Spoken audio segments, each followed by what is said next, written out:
안녕하세요. 저는 경기도에서 네일샵을 운영하고 있는 30대 기혼 여성입니다. 저는 19 이른 나이에 부모님 두 분 다 사고로 갑작스레 돌아가셨습니다. 그래서 남들보다 조금 일찍부터 일을 시작했어요. 사실 부모님 살아계실 때에도 넉넉한 형편은 아니었어서 저는 고등학교 1학년 때부터 여러 아르바이트를 했었습니다. 그래서인지 대학은 처음부터 꿈도 안 꿨고 졸업 후 바로 일할 수 있는 직업을 찾았습니다. 그렇게 학생 때 미리 따놓은 네일 자격증이 있어서 저는 고등학교 졸업하자마자 곧바로 취업할 수 있었어요. 그때부터 시작한 네일을 저는 지금도 여전히 하고 있네요.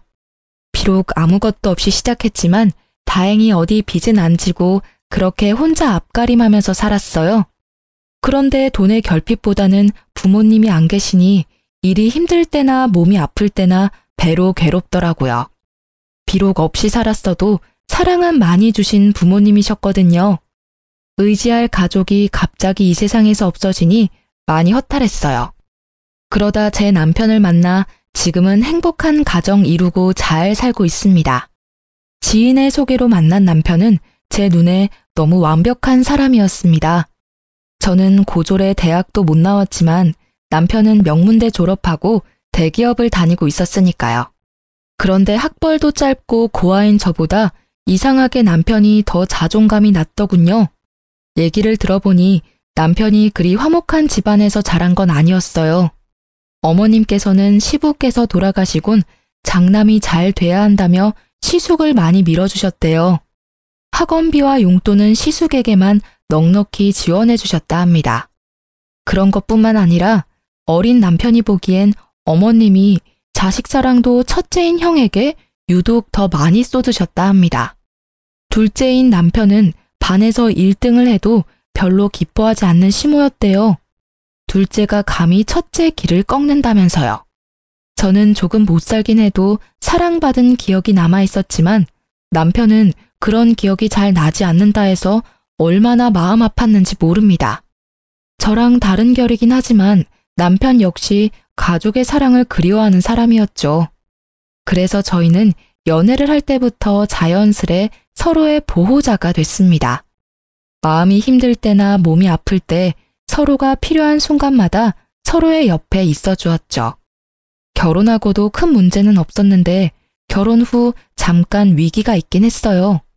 결혼 후 어머님께서는 저를 엄청 예뻐하시는 것까진 아니었어도 따로 제 집안이나 직업에 편견은 없으신 분이었습니다.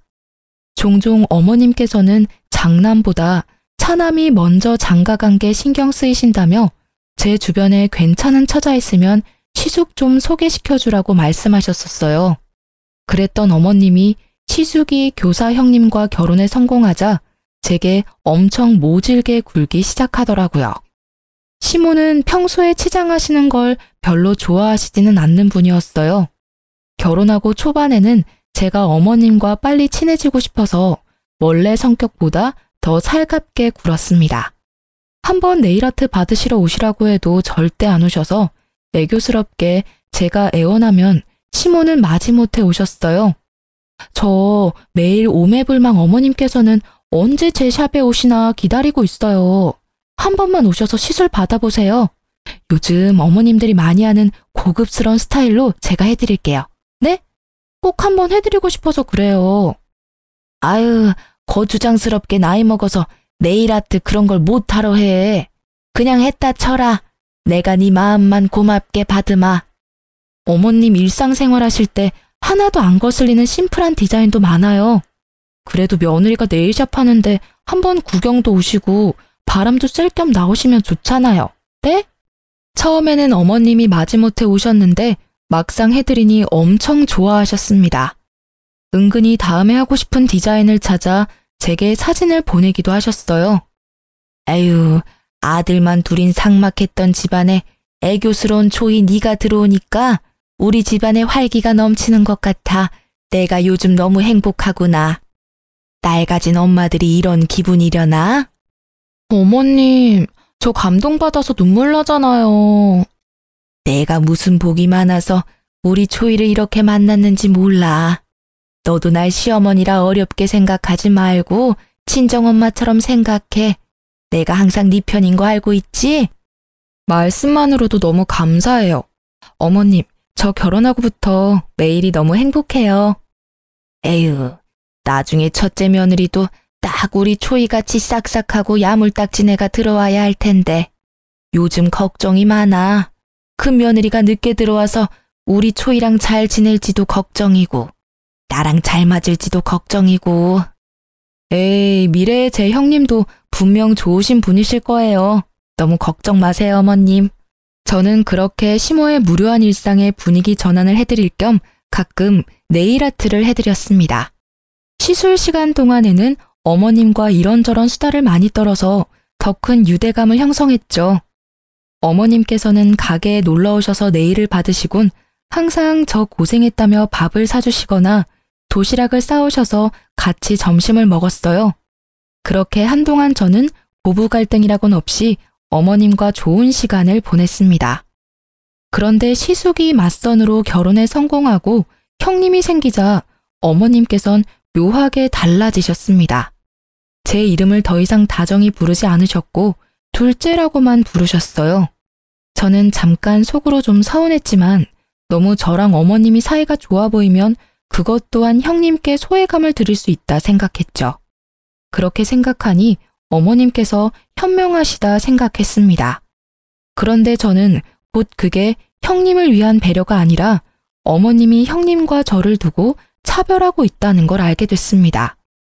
제게는 이유 모를 냉담함을 풍기던 시모께서 형님께는 다정하게 우리 혜선이라고 부르시는 걸 봤거든요. 집안 괜찮고 직업도 괜찮은 형님이 당연히 저보다 예뻐 보이시겠지 하고 저는 더 노력하려 했습니다. 어머님, 혹시 제가 최근에 뭐 실수한 게 있을까요? 실수라니? 아, 요즘 부쩍 어머님 기분이 안 좋아 보이셔서요. 혹시나 제가 뭐 잘못한 게 있는데 둔해서 눈치채지 못한 걸까 싶어서요. 그런 거 없다. 네. 그때도 저는 바보처럼 어머님이 따로 말씀 안 하셔도 분명 저한테 또 다른 이유가 있을 거라 생각하고 있었습니다. 그러던 어느 날 어머님께서 오랜만에 제 샵에 놀러 오셨어요. 저는 너무 기뻐서 정말 슬리퍼가 벗겨질 정도로 버선발로 어머님께 달려갔죠. 어머님 오셨어요? 어머, 형님도 오셨네요. 지금 예약 손님 없지? 네? 너 뭘 그렇게 바보같이 멀뚱히 서 있어? 손님 없냐고. 아, 네, 어머님. 없어요. 그럼 혜선이 내일 좀 맡기자. 저는 특정 요일에는 오전 예약을 안 받고 오후에만 예약을 받습니다. 그런데 그 요일을 아는 시모께서 연락도 없이 형님을 데리고 샵에 오셨더라고요. 저는 마냥 반가운 마음뿐이었는데 어머님은 그날도 제게 무척 차가운 반응이셨습니다. 아, 형님, 내일 받으시려고요? 그럼 내일 샵에 시술 받으러 왔지 뭐하러 왔겠니? 예, 앞으로 우리 혜선이 손톱 정리는 네가 도맡아라. 혜선아, 오늘은 무슨 디자인으로 받고 싶니? 한번 봐야 할 것 같아요. 방학이니까 기분 전환도 할 겸 이참에 아주 화려하게 해봐. 어디 보자. 이것도 예쁘고, 저것도 예쁘네. 우리 혜선이는 뭐 어떤 컬러든 잘 어울리니까. 형님 역시 어머님과 마찬가지로 제게 인사 한마디 없이 자리에 앉으셔서 어머님과 다정히 디자인을 고르시더라고요. 그날 저는 마치 형님과 어머님께 보이지 않는 투명 인간이라도 된 듯 했습니다. 하지만 저는 바보처럼 모두 잘 지내고 싶은 마음에 애써 그들이 무시하는 게 느껴져도 모르는 척 열심히 말을 걸었습니다. 형님, 손이 어쩜 이렇게 고우세요? 손가락 모델하셔도 될 것 같아요. 매장에 음악을 틀어놓기는 했지만 바로 앞에서 시술하는 제 목소리가 안 들릴 만큼 시끄러운 건 아니었습니다. 하지만 형님은 제 말을 가볍게 무시하고 곧바로 어머님께 말을 걸더라고요. 어머님, 나중에 식사는 어디에서 할까요? 글쎄다. 주변에 맛집이 뭐가 있었더라? 우리 혜선이는 뭐 먹고 싶은 거 있니? 어머님, 그때 저랑 가셨던 맛집 어떠세요? 시술 끝나고 형님이랑 다 같이 가요. 예, 둘째 너는 아무리 그래도 마실 거라도 한 잔 내놓지 않고 종알종알 말만 많니. 참 셀프라지만 어휴. 어머, 제가 금방 가져다 드릴게요. 두 분 오셔서 제가 너무 들뜨는 바람에 그만 깜빡했어요. 어머님은 커피 드시고 형님은 어떤 거 드시겠어요? 녹차, 아이스티, 커피, 오렌지 주스 이렇게 있어요. 됐다, 아서라. 마실 건 내가 가서 가져올 테니 넌 시술에나 집중해라. 원 산만해서는 우리 혜선이는 커피는 못 마시니까 주스 괜찮지? 네, 어머님. 역시 제 취향 너무 잘하세요. 감사합니다. 아, 형님 죄송해요. 제가 정신이 없어서 오셨는데 음료 한 잔을 못 드렸네요. 아, 동서 되게 애쓴다. 네? 어떤... 동서, 평소에 고객들한테 억지로 말 많이 걸어야 하지? 근데 애쓰지 마. 우린 가족이잖아. 지금은 굳이 말 안 걸어도 돼. 그리고 난 좀 조용히 시술 받고 싶어. 알잖아. 교실 워낙 시끄러운 거. 그래서 모처럼 쉬는 날은 좀 조용히 있고 싶네. 무슨 말인지 이해했지? 네? 아, 네. 그렇게 형님은 어머님이 잠시 안 계실 때 제 입단속을 시키더니 그 뒤론 어머님이랑 폭풍 수다를 떨더군요. 저는 그 수다에 끼어들지 못했어요. 저도 사람인지라 수치심이 느껴져 더 이상 살갑게 먼저 형님께 대화를 시도하지 않고 묵묵히 시술만 했습니다. 그런데 어머님까지 기본 손톱 케어를 다 해드리고 나자 두 분은 제게 고맙다거나 고생했다는 말 한마디 없이 바삐 일어나시더라고요. 네, 결국 저만 빼고 형님과 어머님은 식사를 하러 갔습니다. 도대체 제가 뭘 잘못했길래 그렇게 냉담하신 건지 저는 또 바보같이 혼자 서운함을 꾹꾹 눌렀어요. 그런데 그 다음 날 형님에게서 연락이 왔어요. 저는 어제 인사 없이 가서 미안했다, 뭐 고마웠다 이런 말을 들을 줄 알았는데 형님께서 처음부터 하는 말이요. 어쩔 거야? 여보세요? 형님 아니세요? 내 번호 안 떠? 뭘 또 물어? 나 맞아. 형님, 왜 그러세요? 동서, 내 손톱 어쩔 거냐니까? 손톱이 왜요? 무슨 문제 있으세요? 일단 제일 문제는 손톱이 너무 거추장스럽고 불편해 죽겠어. 게다가 엄청 따끔거리고 손톱 사이에 진물도 나오는 것 같거든? 어떻게 배상할 거야? 아니 실력 개뿔도 없으면서 무슨 샵을 하겠다고. 형님, 아무리 화가 나셨다 해도 좀 말씀이 지나치시네요. 우선 손은 괜찮으세요? 죄송해요. 저도 샵하면서 정말 이런 경우는 처음이라 이유를 모르겠어요. 일단 저랑 같이 병원부터 가시겠어요? 내가 왜 너랑 같이 병원을 가야 하니? 그리고 사과를 할 거면 똑바로 해. 저 형님, 속상하신 마음은 알겠는데 호칭은 똑바로 해주세요. 뭐? 꼴에 지금 자존심 상한다 이거야? 시댁 식구들 앞에서나 우리가 형님 동서지. 그나저나 내 손톱 어쩔 거냐니까? 손님이 클레임을 걸었으면 사과를 제대로 해야 할 것 아니야. 장사 이따위로 할래? 가게 문 닫고 싶은 거 아니지? 멀쩡한 손톱 몇 개는 부러졌다고. 이거 어떻게 책임질 거야? 형님, 저는 평소대로 시술했고, 아니, 오히려 더 신경 써서 해드렸어요. 같이 병원도 가기 싫다시고 진짜 손톱 문제 생기신 게 맞다면 샵 한번 들려주세요. 제가 원인 파악해볼게요. 어머, 내가 왜 그래야 하는데? 됐고, 가족끼리니까 내가 이번 한 번만 눈 감아줄게. 그 대신 나도 피해를 봤으니까 오는 게 있어야겠지? 동선의 샵 정기권 얼마야?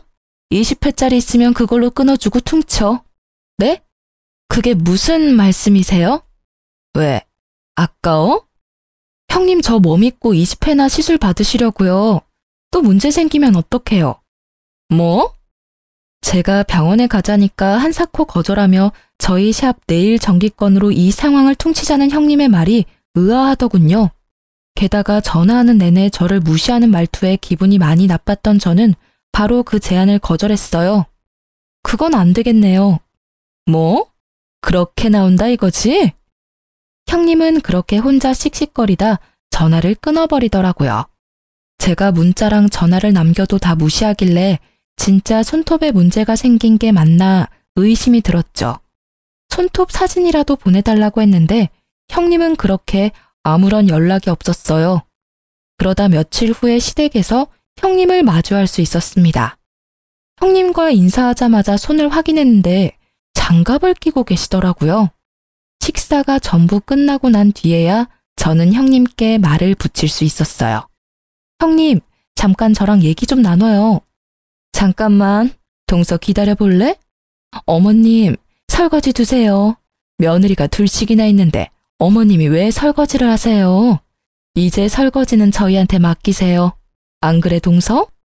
어머, 역시 우리 큰아가는 뭐 흠잡을 데도 없고 센스가 넘쳐. 둘째는 보고 배워라. 네, 어머님. 그래놓고 형님은 주방에 서서 제게 귓속말을 했습니다. 난 동서 때문에 손 다쳤으니까 설거지는 동서, 너 혼자 해. 형님, 장갑 벗어보세요. 제가 봐드릴게요. 뭐? 그럼 지금 내가 뭐 거짓말이라도 한다는 거야? 저한테 말씀하셨던 것처럼 손톱 부러지고 짓물라고 하는지 제가 봐드린다고요. 그래야 병원비도 드리죠. 참나, 됐거든? 내가 거지야?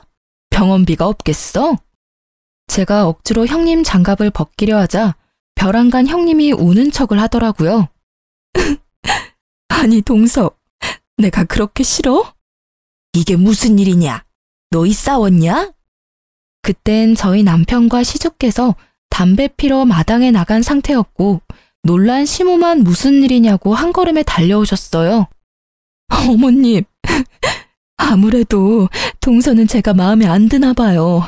저는 정말 잘 지내고 싶었는데. 동서, 내가 미안해. 늦게 들어온 주제에 내가 눈치 없이 형님 노릇한 거지? 이게 뭔 소리냐? 둘째 네가 큰애기한테 뭐라 했냐? 아니요, 아무 말도요. 형님, 갑자기 왜 우세요? 그날 내일 받고 내가 돈 안 내고 가서 미안해. 난 어머님이 내신 줄 알았어. 어머님, 소란 일으켜 죄송해요. 동서가 내일값 달라 해서 제가 미안하다고 사과했어요. 동서, 내가 바로 입금할게. 근데 공짜 내일 했으니 시댁 일은 나 혼자 알아서 다 하라는 말은 좀 심한 것 같아. 왜 동서까지 설거지하게 만드냐고? 우린 이 집에 들어온 며느리잖아. 며느리로서 도리는 다 해야지. 오늘은 동서 말대로 나 혼자 설거지할게. 난 동서랑 사이좋게 지내고 싶어. 형님은 어머님 앞에서 명령기를 펼치셨고 고작 설거지가 하기 싫어서 형님을 울렸다는 모양새를 만들어 저를 모함했습니다. 너무 황당하고 어이가 없는데 아무것도 모르고 혼부터 내는 시모를 보고 저는 더 억울했죠. 너 그깟 네일아트 해주는 게 뭐 그리 잘나서 이 나라 이바지하는 교사 형님한테 진상짓 하고 있냐? 지금 질투하는 거야? 그런 게 아니라요, 어머님. 제 말도 좀 들어보세요. 어디 큰 소리야? 이제 시애미도 구분 못해? 어디 윗사람 공경할 줄도 모르고 어줍잖은 견제를 하고 있어. 못난 것, 으이그. 어머님, 제 말은 들어보시지도 않고 어쩜 그러세요? 지금 너 나한테 소리 질렀냐? 잔말 말고 설거지나 깔끔하게 다 해놔라. 난 그네 진정시키고 올 테니. 저 설거지 못하겠어요. 이유 없이 미움받을 바에 미움받을 짓 하고 미움받을래요. 아니, 저게 정말? 어머님, 그냥 두세요. 동서, 자격지심이 너무 심한 거 아니야? 형님이야말로 저한테 왜 이렇게까지 하시는지 모르겠어요. 저는 정말 사이좋게 지내고 싶었거든요. 이제 그럴 마음 싹 사라졌어요. 거짓말에 이간질에 도대체 형님이 얻는 게 뭔가요? 시모와 형님은 제 울음기 섞인 말에도 아랑곳하지 않고 안방으로 사이좋게 들어갔습니다. 형님은 그 순간 저를 보고 묘한 비웃음을 흘리더라고요. 와, 순간 사이코패스인 줄 알았어요. 저는 그 방문을 바라보다 고무장갑을 내팽개치고 마당에 있는 남편을 데리고 시댁에서 나왔습니다. 저를 일방적으로 모함하고 괴롭힌다고 해서 울면서 당하고 있기 싫었거든요. 제 손에 이끌려 집에 돌아온 남편은 혹시 무슨 일이 있었냐고 물었죠. 하지만 저는 아무 일 없다고만 말했습니다. 남편에게 곧장 다 말할까 했지만 안 그래도 회사 일로 요즘 너무 힘들어하는 남편 머릿속을 더 복잡하게 만들고 싶지 않았습니다. 시모는 설거지 안 하고 갔다고 한마디 할 줄 알았는데 잠잠했습니다. 형님도 아무런 연락이 없었고요. 그러다 저는 놀라운 사실을 깨달았습니다. 그즘 휴대폰을 바꿨었는데 제 모든 통화 내용이 자동 녹음되고 있었더라고요. 생각해보니 형님과의 통화 내용도 있겠다 싶었죠. 찾아보니 정말 다행스럽게도 형님이 제게 막말하며 진상짓했던 통화 녹음이 남아 있었습니다. 저는 아무런 말도 덧붙이지 않고 형님에게 통화가 녹음된 파일을 톡으로 보냈습니다. 그러자 형님은 제게 바로 전화를 걸어 싹싹 빌더군요. 동서, 통화 녹음하고 있었던 거야? 얼마 전에 전화 고장나서 바꿨는데 자동으로 통화 녹음이 됐더라고요. 어머님 눈에는 마음 넓고 천사 같은 형님인데 저한테 이렇게 막말하신 거 막상 들으시면 어떤 반응하실지 저 너무 궁금해요. 동서, 일단 만나서 얘기하자. 나도 동서 말대로 사이좋게 지내고 싶어. 왜 아니겠어. 내가 정말 미안해, 응? 이거 나 말고 또 다른 식구들한테 보낸 건 아니지? 저 바빠서 전화 이만 끊을게요. 동서! 제가 무시하고 전화를 끊자 형님은 곧바로 가게로 와서 제게 무릎 꿇고 빌었어요. 동서, 제발 내 체면 좀 살려줘. 내가 그래도 남들이 보기엔 멀끔하고 교양 있는 교사잖아. 내가 이렇게 소리 지르고 막말하는 모습 보면 어머님도 많이 속상해하실 거고 서방님이랑 우리 남편 사이도 곤란해질 거야. 우리가 서로 잘 지내야 하지 않겠어? 응? 저는 처음부터 형님이랑 잘 지내보려고 했어요. 선 넘은 건 형님이시고요. 내가 어떻게 하면 되겠어? 내가 어떻게 하면 동서 마음이 풀리겠어? 내가 정말 미안해. 나 한 번만 봐주라. 내가 첫째 며느리인데 둘째 며느리인 동서보다 늦게 집에 들어왔다고 나 혹시라도 무시당할까봐 내가 그래서 오히려 더 기센 척 못되게 군 거야. 정말 다른 뜻은 없었어. 동서, 나 진짜 나쁜 사람 아니야. 알면 알수록 친구긴 사람이라고 내가. 그럼 일단 손톱 좀 봐요, 형님. 진짜 저한테 시술 받고 엉망이 됐는지 봐야겠어요. 이건 제 커리어가 걸린 문제이기도 하거든요. 다 거짓말이야. 멀쩡해. 동서, 내가 받아본 네일 아티스트 중에 제일 잘해. 내가 인정해. 그러니까 정기권 달라고 했지. 일단 결제부터 하세요. 시술 받았던 거 결제도 하시고 사과도 똑바로 하세요. 형님으로서 사과한 건 지금까지 들었으니까 됐고요. 시술 받고 진상짓한 거 손님으로서 제대로 사과해 주세요. 알았어. 미안해. 다 오해였어.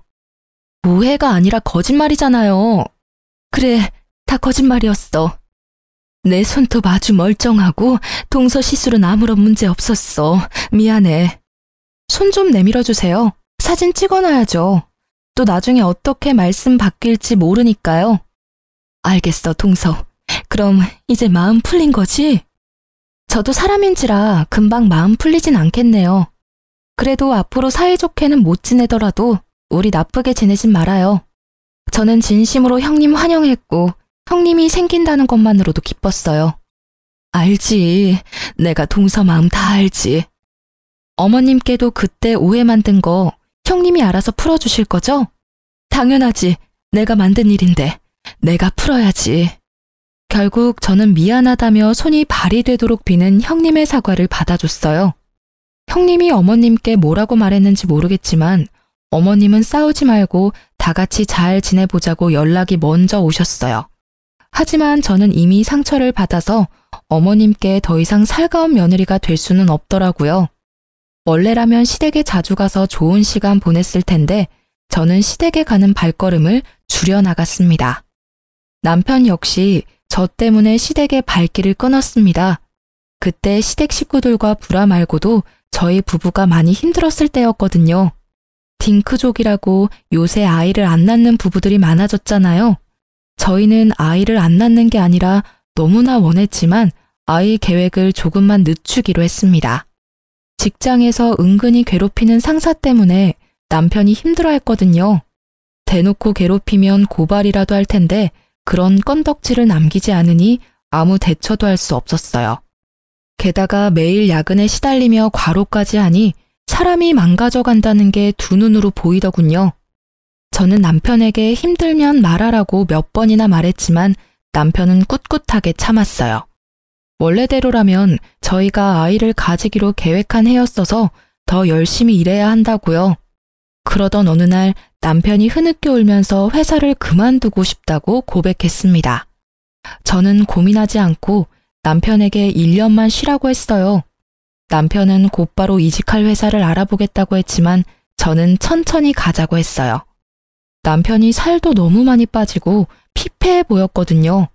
저는 든든한 친정도 없고 비록 가진 거 없이 자랐지만 제 사업으로 돈을 좀 벌어놓은 상태였고 지금 벌이도 나쁘지 않아서 그 정도쯤은 남편을 뒷바라지할 수 있었습니다.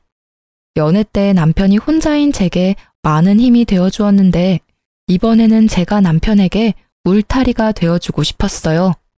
내 사람이 그렇게 힘들다는데 한 번쯤 제대로 도와주고 싶었습니다.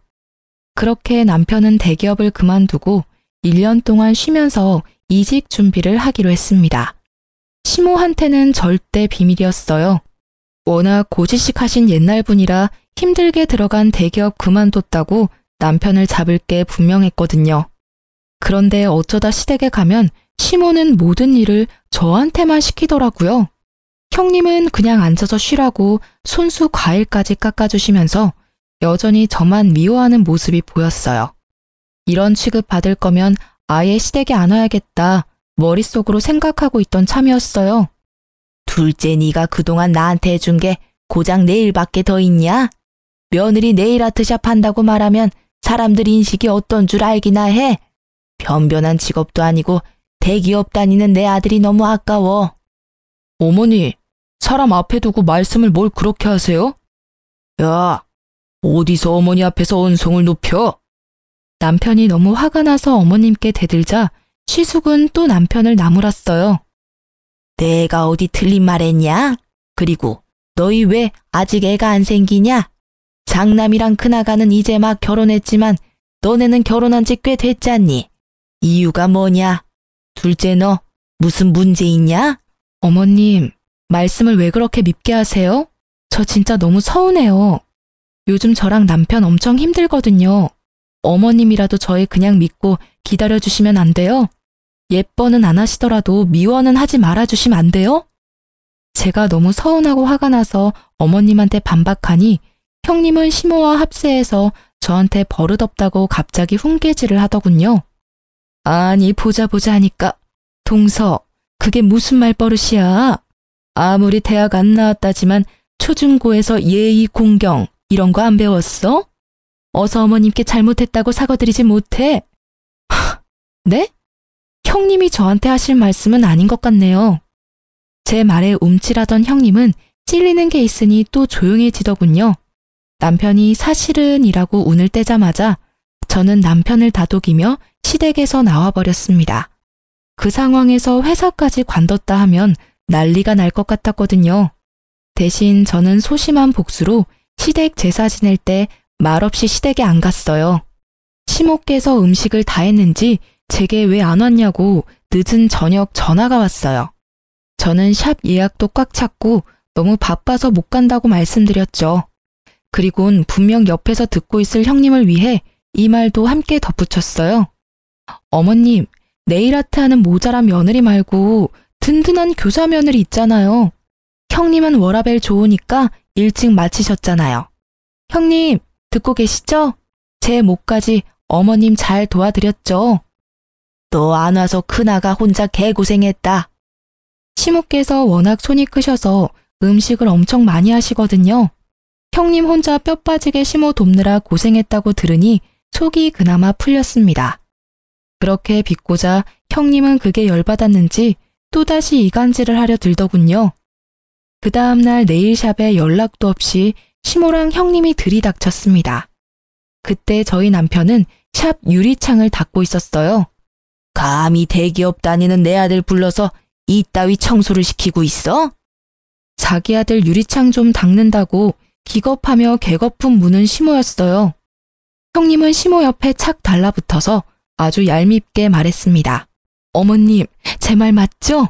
지나가는데 가끔 여기 청소하고 있더라고요. 게다가 제가 그이 통화하는 거 우연히 들었는데요. 지금 백수라고. 뭐? 너 그게 사실이냐? 엄마, 그게 사정이 있어서요. 저희 부부의 자세한 사정은 모르면서 그렇게 이간질 시도하는 형님을 보고 저는 너무 화가 나더라고요. 시모는 왜 회사 멀쩡히 다니다 백수가 됐냐고 물으시다 이내 저를 며느리로 잘못 들여서 그렇다는 둥 저 때문에 아들한테 안 좋은 일만 생긴다며 억지를 부리셨어요. 엄마는 아무것도 모르시면서 왜 이 사람한테 함부로 말씀하세요? 뭐가 다 이 사람 탓이에요? 모자란 제 탓이죠. 네, 저 힘들어서 회사 그만뒀어요. 그래서 이 사람한테 생활비며 이직하는데 드는 돈들 지원받으면서 지내고 있어요. 뭐? 아이고야, 다들 힘들게 회사 다닌다. 뭐가 대단히 힘들다고 멀쩡히 잘 다니던 대기업을 그만둬. 남들은 못 가서 안달인데. 넌 안 사람이 돼서는 남편 안 말리고 뭐 했냐? 남편에게 전혀 공감이나 위로는 못하고 나무라던 시모는 급기야 제 뺨을 때리려 했고 남편이 막자 이내 남편을 후드려 베기 시작했습니다. 넌 네 마누라만 중요하지? 어떻게 이렇게 엄마 뒤통수를 치냐? 내가 아들 대기업 다닌다고 동네방네 다 자랑해놨는데 이제 어쩌냐? 아이고 내 팔자야. 어머님, 제발 그만 좀 하세요. 그래도 아들이니까 괜찮냐고, 무슨 일이냐고 먼저 여쭤보실 줄 알았어요. 어머님 아들이요. 회사 상사 때문에 괴로워서 우울증 약 먹기 직전이었어요. 제가 회사 그만두라 했어요. 그렇게라도 숨통 트여놨는데 왜 다시 어머님이 숨통을 조이려고 하세요? 그리고 아무리 어머님이시라도 내 남편 몸에 손찌검하지 마세요. 이 사람 충분히 힘들다고요. 하지만 시모는 눈 하나 꿈뻑하지 않으시곤 저에게 또 막말을 시작했어요. 보다 못한 남편은 자기가 어머님께 맞는 건 몇 대라도 맞아드리겠지만 제게는 막말하지 마시라고 화를 냈어요. 그리고 이어지는 남편의 말에 옆에서 구경하던 형님도 놀라고 어머님도 조용해지시더라고요. 엄마, 그동안 살아오면서 엄마가 도와달라고 하신 일들 내가 군말 없이 도와드렸잖아요. 장남인 형은 능력 없어서 내가 다 도와드렸잖아요. 엄마 힘들 때 도와드리는 자식이 누구일 것 같아요? 바로 저예요. 그런데 이러시면 안 되죠. 저 앞으로 엄마 무슨 일 생기셔도 절대 안 도와드릴 거예요. 그래? 그래라. 난 내 장남이랑 교사인 큰며느리만 있으면 된다. 손주도 우리 장남이랑 큰아가한테서 받으면 돼. 충격받은 남편이 말을 잇지 못해서 그 다음부터는 제가 나섰습니다. 형님이 제일 잘하는 이간질을 저도 해봤어요. 어머님, 혹시 아주버님이랑 형님 딩크족인 거 모르셨어요? 뭐? 딩크? 그게 뭐냐? 어디 뭐 새로 나온 욕이냐? 결혼할 때 애 안 낳기로 서로 합의하고 결혼하는 사람들 보고 딩크족이라고 해요. 형님, 딩크족이잖아요. 시모 눈이 희번뜩해지고 형님은 당황한 눈치였어요. 시모가 형님한테 사실이냐고 캐묻자 왜 이간질하냐며 저를 밀치고 머리채를 잡으려던 형님이었습니다. 하지만 재빠른 시모가 먼저 형님 머리채를 휘어잡았죠. 말 그대로 개싸움, 난장판이 나자 저는 웃으면서 말했어요. 지금껏 형님 네가 했던 게 바로 이간질이에요. 왜? 난 하면 안 돼? 제가 반말하자 또 반말했다고 형님은 발작하더라고요. 그리고 남편에게는 가만 있으라는 신호를 보내고 저는 순순히 형님께 머리를 뜯겨줬습니다. 이제 당신 얼굴 안 보고 살 건데 왜 존댓말까지 해야 합니까? 여보, 존대 절대 하지 말아요. 저는 남편의 말에 힘입어 형님에게 마지막 엿을 날려드렸어요. 요즘 갑질에 얼마나 예민한지 모르지? 지금 내 머리채 잡으려는 것까지 싹 다 인터넷에 다 뿌릴 거야. 땡땡 학교 교사가 네일샵 직원 머리채 잡았다고 말이야. 동네 맘카페에다가 저번 통화 녹음한 것도 다 올릴 거야. 어머, 안 돼! 제 머리를 신나게 잡고 흔들던 형님은 또 안 된다며 빌빌 기더라고요. 어머님께 머리를 뜯기면서도 두 손이 발이 되도록 빌더라고요. 일 저지르고 비는 게 당신 특기야? 시모는 모든 상황 떠나서 믿었던 첫째 아들이 딩크족이라는 사실에만 충격 먹어선 멍하니 대꾸도 안 하더라고요. 그렇게 시모와 형님이 가고 남편은 제게 통화 녹음은 무슨 말이냐고 물었죠. 저번에도 이런 비슷한 일이 있었다고 남편에게 다 털어놓자 남편은 꺼이꺼이 울면서 그동안 혼자 맘고생 시켜 미안하다고 제게 사과했습니다. 앞으로는 시댁과 정말 연 끊고 살 거라고 저 이제 고생 안 시키고 싶다면서요. 시숙은 모든 상황을 듣고도 남편과 저를 시댁으로 호출해서 당장 형님과 시모께 사과하라더군요. 중간에서 이간질한 이유로요. 남편과 저는 마지막 마무리를 하러 시댁에 가줬습니다. 형, 그동안 사업한다고 나한테 빌렸던 돈 기억나지? 내가 천천히 갚으라고 해놓고 한 푼도 안 받았잖아. 내가 여태 아무 말 안 했는데 이제는 갚아야지. 나 그 말 하러 온 거야. 아니, 형제끼리 그런 게 어딨냐? 재영아, 그건 따로 나랑 얘기하자, 응? 왜? 형제끼리니까 더 정확해야지. 게다가 나 백수잖아. 형이 빌렸던 돈 당장 나한테 입금해. 그걸 당장 어떻게 입금해? 그 큰 돈을. 아유, 내가 미안하다. 좀 서운하다고 돈 얘기하는 거 나 좀 당황스럽다. 지금 그게 문제냐? 첫째 너 말해봐라. 너 진짜 딩크족인지 뭔지 하기로 한 거야? 시숙은 돈 때문에 열받았는지 시모한테 큰 소리를 치더라고요. 엄마는 좀 빠지세요. 애초에 이렇게 불화 생긴 거 다 엄마 때문이잖아요. 요즘 세상에 애 낳고 살기가 얼마나 힘든데 그깟 손주 타령하세요. 낳으면 엄마가 손주 키워줄 거예요? 그리고 애 낳으면 돈 들어가는 것도 다 지원해 줄 거예요. 못 하시잖아요. 시모는 아무 말 못하고 한숨만 쉬다가 형님한테 말하셨어요. 너는 그만한 능력도 없냐? 교사라는 애가 애 키울 능력도 안 돼? 그러자 본색 드러내는 형님이었습니다. 어머님, 저 학교에서 애들 보는 것도 지긋지긋합니다. 어떻게 제 애까지 낳아서 키워요? 저 이 사람이랑 애 안 낳는 조건으로 결혼한 거니까 더 이상 강요 마세요. 뭐? 어머니, 이래도 장남이랑 교사 며느리만 최고예요? 당연하지. 이 문제들은 차차 서로 의견 조율하며 해결해 나가면 된다.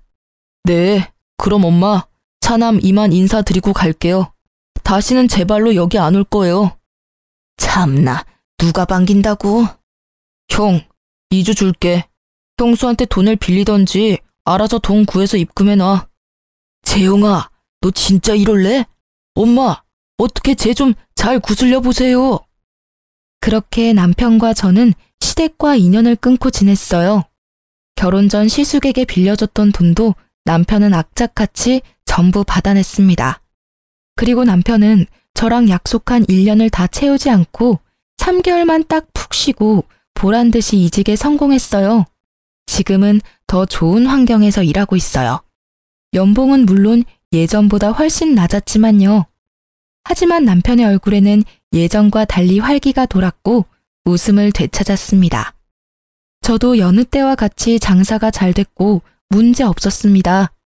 사실 형님 통화 녹음본과 CCTV 영상 인터넷에 올리려다 그러다 저희 샵까지 구설수에 오를까봐 포기하고 영상 가지고 경찰에 신고만 했습니다.